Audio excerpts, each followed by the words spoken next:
এর আগের ভিডিওতে আপনারা দেখেছেন আমরা বড়মার মন্দিরে গিয়েছিলাম। তো এবার আমি জানাবো আপনারা বড়মার মন্দিরে গেলে খাওয়া দাওয়া কোথায় করবেন। দেখতে পাচ্ছেন নৈহাটি স্টেশন, এর অপোজিটেই রয়েছে অনুকূল সুইটস। আর এই অনুকূল সুইটসের পাশের গলি দিয়ে ঢুকে গেলেই কিছুটা পথ গেলেই আপনারা দেখতে পাবেন লক্ষ্মী হোটেল। এই হোটেলটি হলো একটি স্পাইস হোটেল। হোটেলের ভেতরে ঢুকলেই আপনারা পুরনো দিনে ফিরে যাবেন। আপনাদের সামনে তুলে ধরেছি লক্ষ্মী হোটেলের খাদ্য তালিকা।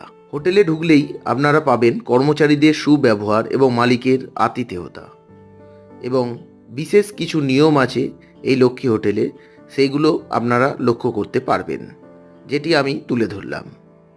আমরা নিয়ে নিয়েছিলাম নিরামিষ থালি। নিরামিষ থালির পাশাপাশি আমরা দই পটল ও আলু পোস্ত নিই, যার স্বাদ ছিল সুস্বাদু এবং অপূর্ব। আপনাদেরকে বলবো এটা আপনারা অবশ্যই ট্রাই করবেন। লক্ষ্মী হোটেল সম্পর্কে এবং বড়মার মন্দিরের সম্পর্কে যদি কিছু জানতে চান কমেন্ট করুন, আমি জানিয়ে দেবো। এবার আমাদের বাড়ি ফেরার পালা।